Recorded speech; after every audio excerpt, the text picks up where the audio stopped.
The candles are already low, their little flames easing back and forth like sleepy dancers. You have settled in under the covers, or maybe you're resting in a chair that knows the curve of your spine. Either way, our shared quiet has begun. Before we drift farther, tell me, what hour has found you tonight? Are you listening with tea cooling by your side or a sweet biscuit waiting for a last bite? Let the comments carry your answer, so voices from distant rooms can meet here, across time zones and pages. Now draw one slower breath. Let it slip out soft. We will step together, not in haste but in calm, toward a century where the nights seemed endless, and the dangers waited in every corner of a house lit by rushlight. Imagine first a shelter older than memory. A low, timber-framed longhouse crouched on an Iron Age hillside, its roof a patchwork of reed thatch darkened by countless seasons of rain and smoke. You push open a hide-hung door and step inside. At once the air changes, thick, close, perfumed with wood smoke and the sour, sweet tang of fermenting grain. Your eyes need time. Only embers glow, and a single tallow dip flickers in a clay niche. Children breathe in a heap of blankets near the far wall, their thin limbs tangled like roots. Somewhere in the blackness a sow shifts grunting, her warmth pooling across the packed earth floor. Beds, as you know them, have not been born yet. Sleep is taken where it fits, sewn into the cracks of peasant rhythm, after the evening pot has boiled its last bubble, before the cockerel's throat scrapes against dawn. A raised wooden platform lines one wall, planked from whatever trees grew close and straight enough. Upon it lies straw, long stems from the last harvest, strewn in a loose mattress that crackles when you press a palm into it. Over months the straw has flattened, broken, surrendered. Now it feels half like a mat, half like memory. Yet it lifts bodies away from the greedy cold of the earth, and that is enough. You settle onto the straw. It sighs beneath your weight. Sharp ends scratch your ankles, but you tuck your feet under a coarse wool blanket that smells of lanolin and last week's smoke. The family sleeps side by side, parents at the outer edges, younger children corralled between. Everyone learns early to keep elbows tucked, knees modest, breaths measured. There is no private tossing and turning world here, only shared warmth, shared fleas, shared dreams. A draught snakes under the thatch and kisses the back of your neck. Someone stirs, coughs, settles again. Outside, wind combs through heather and the owl repeats its question to the moon.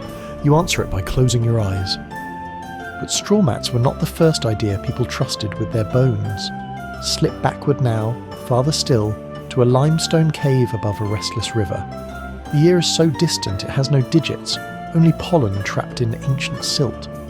In this wide grotto, Neanderthals have arranged branches and animal hides into low nests. They sprinkle fragrant herbs, yarrow, sagebrush, perhaps sweet everlasting, beneath their bedding, not for romance but for repellence. Insects dislike sharp scents. Sleepers appreciate any truce with the crawling dark. You crouch, run fingers over flattened grass now fossil-pressed into stone. Even in deepest prehistory, a bed is already more than dirt. It is boundary. Here rest begins, there the wild continues. Move forward again, but not yet to luxury. Stop in a medieval English cottage, smaller than the Iron Age hall, yet noisier with life. It is winter. The hearth on the central floor throws orange onto rough beams overhead, painting shadows that shiver each time a log collapses. A box bed squats in one corner, doorway draped with a linen curtain to snag warmth. Inside that wooden box, straw is stuffed into a ticking, cloth too coarse to truly contain it. Feathers are rare, geese too precious to pluck. Only the manor lord has the privilege of down, so straw it remains, refreshed after harvest, growing brittle and musty until next year's scythe swings. You crawl into the box bed. The enclosure muffles sound, outside voices fade to a hush. The wooden doors slide shut, leaving just a slit for air. You tuck a rushlight between hinges so rats will hesitate to climb the frame. Then you lie still, hearing your own heart drum in the quiet. Sleep arrives not like a cloud, but like a cloak. Heavy, scratchy, full of old scents, time tied in bundles to ward off illness, sweat soaked into wool, soot falling from smoke-cured rafters. Yet most villagers have no box bed. They sleep on flock mattresses, sacks filled with rags, moss, feathers scavenged from hedgerows, anything soft that can be stuffed through a seam. Sometimes the stuffing crawls out at night, alive with lice or mites. People keep cats not merely for mice, but to pounce on the scuttling shapes that haunt bedding. When dawn pries open the shutters, mothers shake mattresses in the yard, beating them with sticks to chase out vermin and memory alike. Travel south, across the channel to Renaissance Italy. Here, city dwellers of moderate means rent narrow rooms above bakeries, where warmth crawls upward on yeast-scented air. The bed frame is rope latticed, a simple wooden rectangle laced corner to corner with thick hemp cord. Over months the ropes sag. Before sleeping you kneel and twist a wooden wrench into the lattice, tightening each strand until the web snaps taut again. Good night, sleep tight, people will say centuries later, remembering this ritual of winding tension beneath their dreams. On the ropes lies a thin mattress stuffed with wool. Expensive, yes, but cooler than straw in Mediterranean heat, and far less noisy about it. Sheets are linen if you're lucky, hemp if you're most. They scratch against sunburned shins, but the textile breathes, letting night air stroke your skin. Shutters remain ajar. Streets below sigh with lute music and the banging of barrels rolled over cobbles. Eventually footsteps fade and the city draws its breath in. You close your eyes. The rope bed cradles you as a ship cradles a passenger, firm yet forgiving, still yet always gently shifting. North again to 17th century Sweden, where winter rules half the year with icy fingers. Here families build sängstugor, sleeping rooms tucked against the main hearth wall. Box beds stack like cupboards, one above another in wooden towers. Children scramble to the top berth, where rising heat is most generous. Elderly grandparents claim the middle, and the sturdy young accept the bottom where cold drafts hunt ankles. The compartment doors bear painted flowers and biblical verses, hopeful charms against frost and fever. Inside your berth, darkness is velvet. You curl knee to chin beneath fur covers, listening as snowflakes hiss against the chimney stone. Somewhere a baby frets, somewhere a mother hums. But inside the box the song is distant, as though the wood itself muffles unrest. You exhale, your breath fogging against the door plank. Sleep here feels like burrowing into a hillside burrowed itself into night, a nesting within nesting, until dawn unboxes the whole family back into the day. Sail west, cross storm grey seas to early colonial America.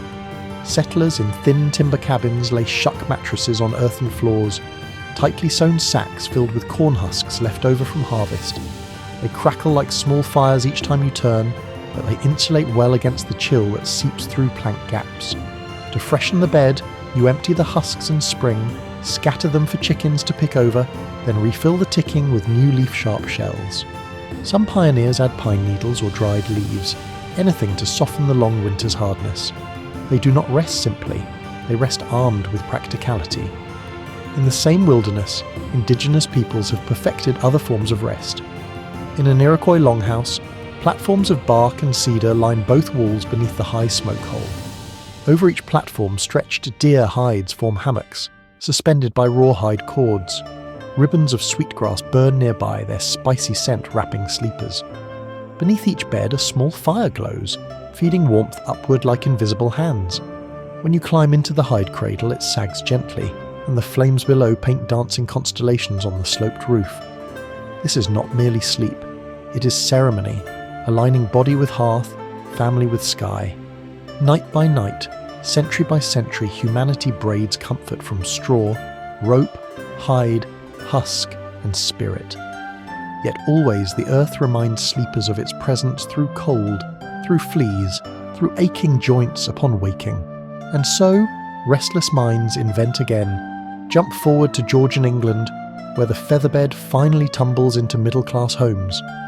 Feathers, long hoarded for pillows, are now lavishly sewn into deep ticks that billow when you pat them.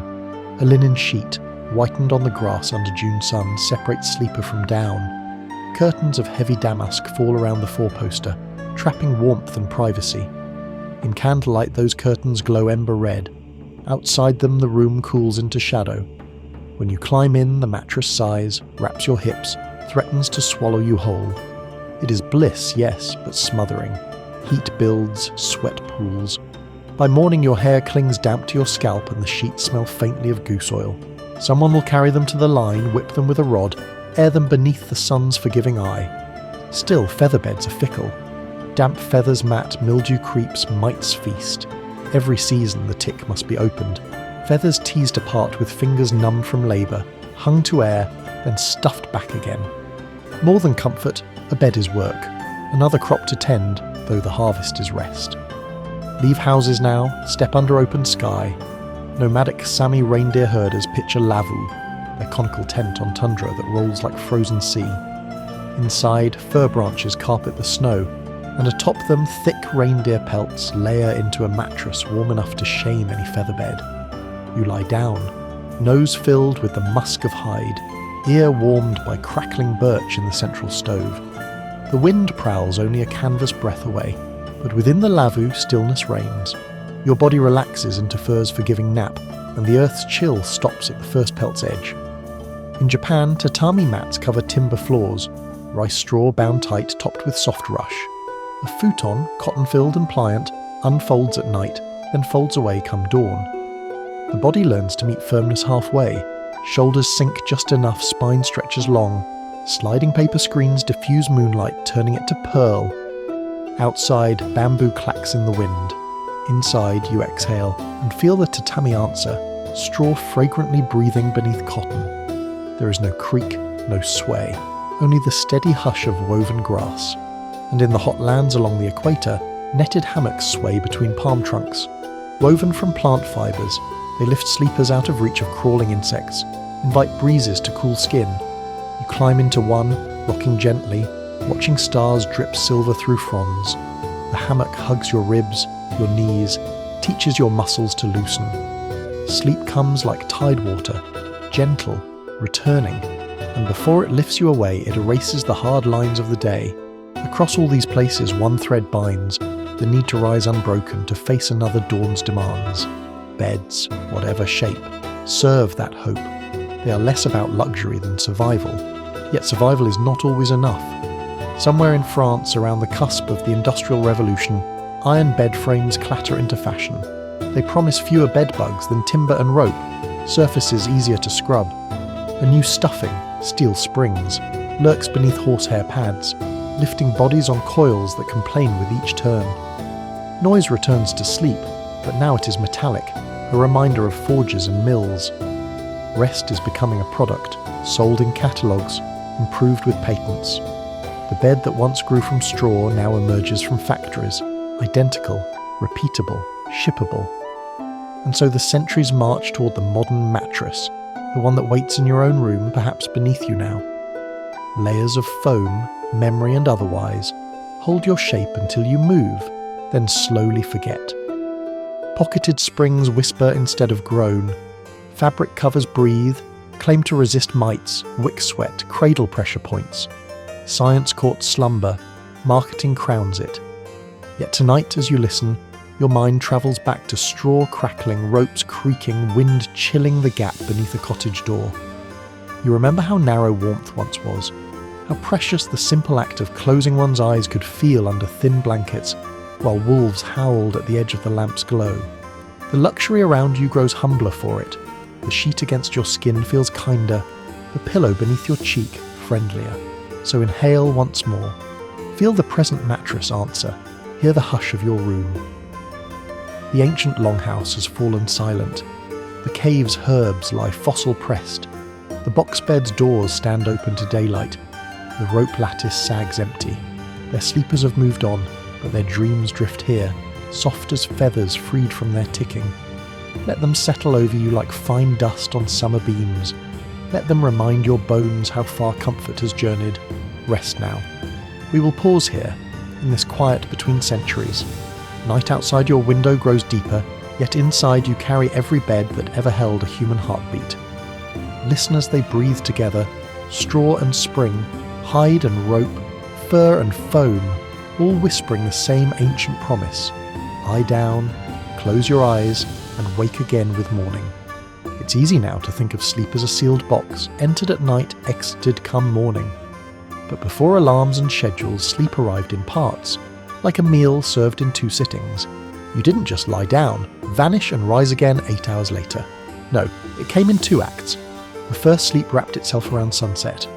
After the last chores were done, bellies filled and hearth banked low, people lay down in the dark. They slept hard for several hours, 4, sometimes 5. Then, sometime after midnight, their eyes opened. Not startled, not groggy, just open.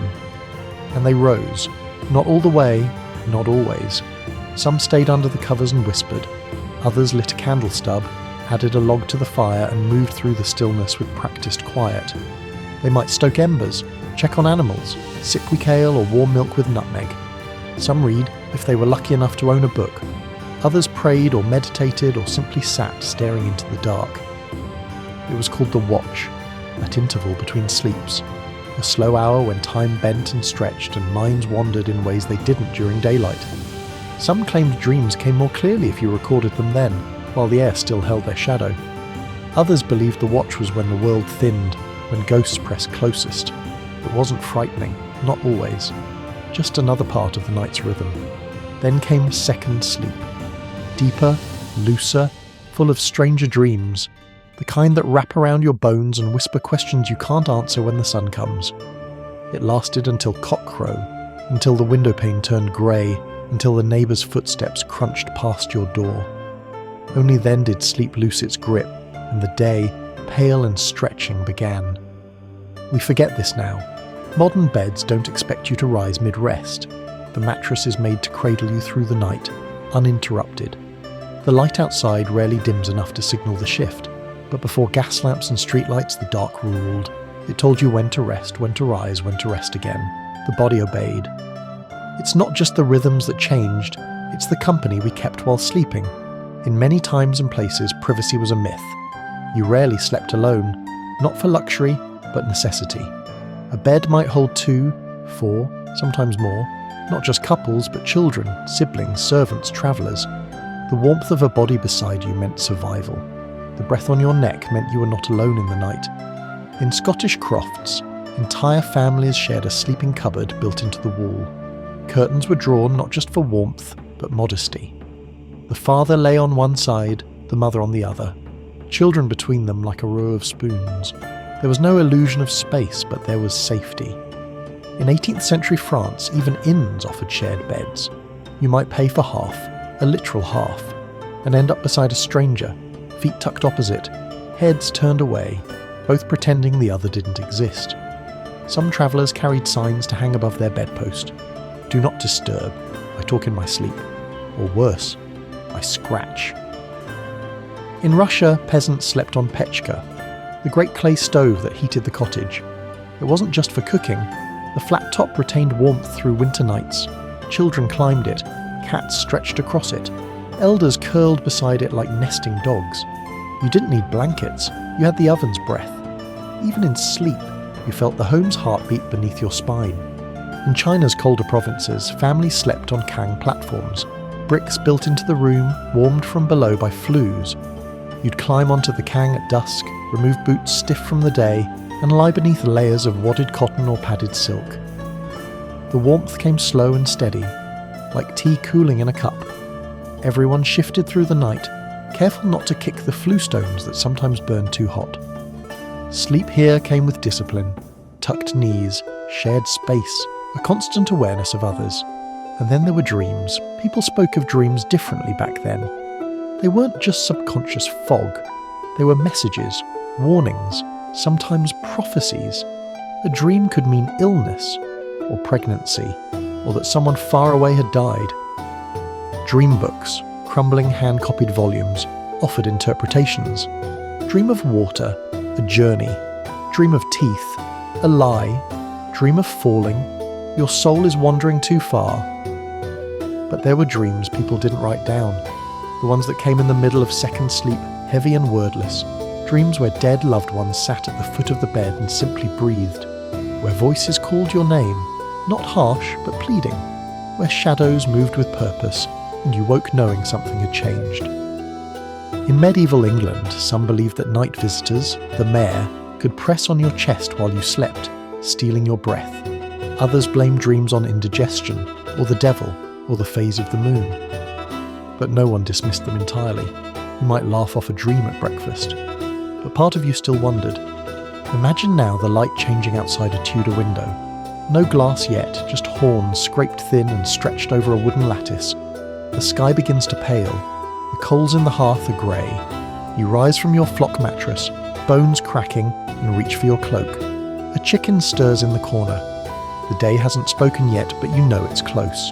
You tie up your bedding, sweep away last night's ash, and step outside.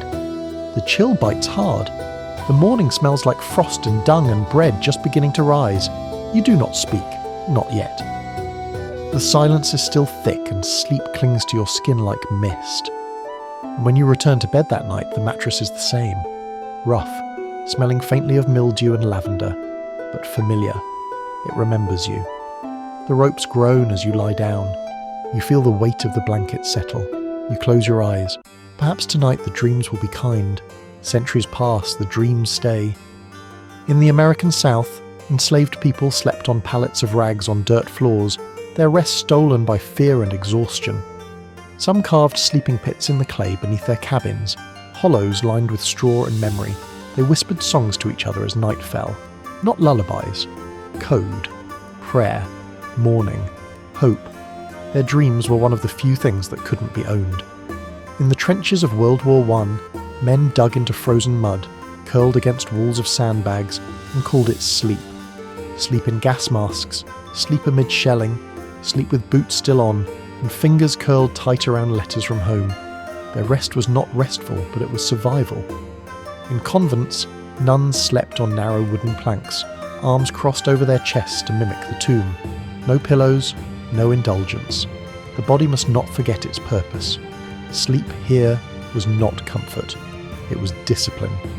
In desert caravans, traders unrolled woolen mats beneath starlit silence. Camels huffed nearby, fires crackled low, and sand crept into every fold of cloth. You'd lie back, the sky stretching so vast above you that it felt like falling. No roof, no wall, only stars, and the hope that your dreams would guide you safely across the next stretch of emptiness. And always, always, there were beds of sickness. The plague bed, the fever bed, the birthing bed, the death bed. A single piece of straw, blackened at the tip, placed above a threshold to ward off disease. A bowl of vinegar set beside the pillow. A crucifix nailed above the headboard. Sheets changed only when soaked. Visitors speaking softly, if at all. Sometimes the bed cradled the last breath. Other times it held the first cries of a new life. Both sounded the same at first, wet, choked, loud, and both faded into silence just as quickly. You remember now that sleep is not always peace. It can be waiting, recovery, surrender, but also revival. Because for all the nights spent twisting on flea-ridden mats or curling on hard-packed earth, people woke, stood, lived, went on. You shift now under your own blanket in your own room. The mattress below you is likely silent. No straw poking through, no ropes to tighten, no smoke in the rafters. But maybe, just maybe, you feel something else beneath you. The trace of every sleeper before you, every dream whispered to the dark, every hush spoken into shared silence. And maybe that is why sleep, even now, feels sacred. It is not escape, it's return. The century turns, and iron bed frames rattle as trains thunder through the veins of nations. Somewhere near Manchester, a row of red brick terraces clings to the horizon like teeth. Inside, the bedroom is scarcely larger than its iron bed. A black lacquered frame, brass knobs the size of eggs, coils beneath a thin horsehair mattress that squeaks with every breath. The factory whistle owns the sleeper's dreams. It shrieks them awake before first light. They rise, joints stiff, hair smelling of oil and steam, and the bed sighs in relief until dusk brings them back. Horsehair mattresses fight the damp, but they hold dust like secrets. Every few weeks, women haul the ticks into back lanes, beat them with broom handles, watch tiny storms of grey rise and drift on the coal-smudged breeze. Children duck and laugh, pretending snow has come early. By evening, those same children will curl on lumpy palliaces in the attic, roofing nails inches from their scalps, listening to soot trickle down the chimneys like dry rain. Yet even there, among coughs and clatter, sleep finds them, because youth answers every call, even the rough-voiced ones. Across the Atlantic, New York's tenements stack dreams 12 bodies high. Families rent shift beds, warm from the previous sleeper's sweat. A seamstress works through the night. Her husband hauls crates at dawn. They trade places without trading words, sharing a pillow that never cools. A small square of newsprint lines the ticking so the next head will not touch bare feathers.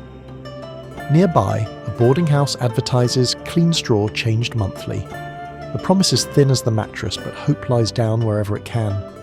Upstairs, in a wealthier brownstone, velvet drapes smother city noise. A lady's maid turns the featherbed each morning, fluffing it like pastry dough. She airs the pillows in a sunlit window, believing that light can bleach out nightmares. The mistress prefers lavender sprigs slipped beneath the sheet. The master prefers none, declares the scent too floral, not suitable for a man's repose. They sleep spine to spine, separated by a moat of down, their dreams floating toward opposite walls. Electric light arrives, scattering the old rhythm of first and second sleep. Streets glow amber long after dark, luring shopkeepers to keep shutters up, urging newspaper boys to stay out past supper time. Houses flicker switch and midnight looks like midday's shadow. People stay awake longer, drift into bed later, collapse into one heavy stretch of slumber, or lie restlessly, confused by the false day. The watch becomes an hour of tossing. No chores to do, no stars to study, only the hum of filaments and the distant buzz of trolley lines. Springs evolve. Coils nest in cloth pockets, moving almost silently now. Manufacturers boast of tempered steel that supports without squeak. Ads show cherubs reclining on mattresses, halos glowing like fresh light bulbs. If you can afford one, you might believe the promise. No more lumpy straw, no more horsehair mites. Just buoyant metal and cotton felt, layered like a cake. But even the new beds forget to mention humidity, mould, the way city soot creeps through shutters and paints sheets grey by dawn. Further west, settlers pitch tents along rail cuts. They stuff ticks with prairie grass, the sharp blades poking through muslin. Nights echo with coyote yips and the dull clank of windmills. In that endless dark, the grass in the mattress smells of sunburnt afternoons, a memory pressed against the sleeper's cheek. They dream of rivers back east, of featherbeds and winter apples, but wake with sand in their teeth and the taste of distance on their tongues. Not all beds touch earth. Zeppelin crews in the 1930s roll into narrow bunks welded to aluminum ribs. Canvas slings cradle their exhausted spines, while engines drone like monstrous bees outside thin walls. On transatlantic flights they sleep in turns, 3 hours on, 6 hours tending ballast and pitch. The canvas rocks with turbulence, but high above storms the dream of solid ground feels more reliable than any pillow. And then come wars. Barracks cram men onto iron cots 3 tiers high, the top blessed with rising heat, the bottom cursed with damp that creeps upward from concrete. Blankets itch with delousing powder. Pillows are a luxury for officers. Letters from home become cushioning, folded, refolded, placed under ears that search the night for kinder sounds. In trenches, soldiers rest against mud walls, rifles across knees, dozing in spits and spurts until shells rattle the very notion of sleep. After the war, many never truly rest again. Beds remind them of barracks, of counting heartbeats between distant guns. Hospitals reimagine the bed as a machine. Cranks lift head or feet, rails rise like fences, wheels wait to roll pain down corridors flooded with harsh light. White sheets, white walls, white silence cut only by the drip of morphine. Patients drift in opiate fog, dreams sliding into nightmares with the flick of a nurse's hand on a valve. Beds here are islands, floating in antiseptic seas, charting the thin line between waking and never waking again. In the 1950s, foam appears, latex at first, smelling faintly of rubber, then polyurethane, born from petrochemical alchemy. Mattresses no longer breathe straw but exhale factory ghosts, polyols and isocyanates tamed by fabric fire barriers. Salesmen bounce medicine balls on them, lay champagne glasses that do not fall. They promise the end of motion transfer, as if human rest were an engineering problem to solve. Waterbeds surge in the 70s, sloshing beneath tie-dye sheets in apartments perfumed with incense. Couples float on vinyl oceans lulled by the slow sway, until a cigarette ember pierces the bladder and sleep ends in cold surprise. Still, for a moment, people remember the womb, warm liquid, muffled sound, gentle rock. They chase that memory through decades of bedding trends. Memory foam answers next, holding the shape of every curve, swallowing elbows, capturing warmth. Some find comfort in its embrace. Others feel trapped, as though the bed has teeth. It is quiet, though, and resists mites. Advertisements show astronauts reclining weightless, though gravity has never lost interest in the mattress beneath them. At last, we stand in the present, rooms lit blue by phones that refuse to sleep themselves. We scroll until eyelids fail, then drop devices onto mattresses layered with gel, latex, microcoils, promises. Sheets boast thread counts that challenge arithmetic. Pillows cool themselves with phase change fabric. The bed has become a science experiment disguised as a cloud. Yet your body, ancient in its wisdom, still remembers straw crackle, rope groan, the hush of second sleep. It misses the watch. Those moments when darkness spoke and you listened. Now light lingers at the edge of drapes. LED tiny and insistent. Dreams arrive late, anxious, crowded by notifications. Sometimes they cannot enter at all. So tonight you try something old. You dim every bulb, let shadows reclaim the corners. You open a window, invite wind to comb your room the way it once combed heather above an Iron Age hall. You lay a sprig of lavender beneath your pillow, not because science proves it works, but because generations before you believed it did, and belief is a bridge dreams recognize. You slide beneath cotton sheets softer than anything your ancestors touched, yet you lie still, honouring silence. You listen for the house's own breath, the click of cooling pipes, the far hum of a refrigerator, echoes of the hearth it replaced. You settle deeper. The mattress cradles you, but you imagine the faint give of straw, the netted hold of a hammock, the warmth of a clay stove's crown. You feel them all, layered like ghosts beneath the foam. Your eyelids grow heavy. In the hush, you almost hear other sleepers, voices long gone, murmuring through time. A mother in a Tudor cottage, humming to keep the mare away. A sailor in a swinging canvas cot, reciting longitude numbers under his breath. A girl in a Swedish box bed, tracing painted flowers in the dark, dreaming of spring thaw. Their breaths join yours, weaving a lullaby older than iron and foam alike. Somewhere between thoughts, the boundary slips. You drift. The first sleep settles over you like dusk settling over fields. Perhaps, hours from now, you will wake for a sliver of watch, rolled to one side, mind wandering gentle corridors, half aware of heartbeats and distant sirens. If you do, let the quiet thank you for remembering. Then close your eyes again. Second sleep waits with deeper stories. The mattress remembers your shape but will forget by morning. The body will remember the journey though, through straw and rope, through down and steel, through night and watch and night again, into a dawn where rest, soft, fragile, necessary, has carried every soul that ever lived. Outside, the sky darkens its final shade. Inside, your breathing slows. The long echo of every bed is quiet now, and the night leans close, patient, timeless, whispering, lie down, close your eyes, and wake again with morning.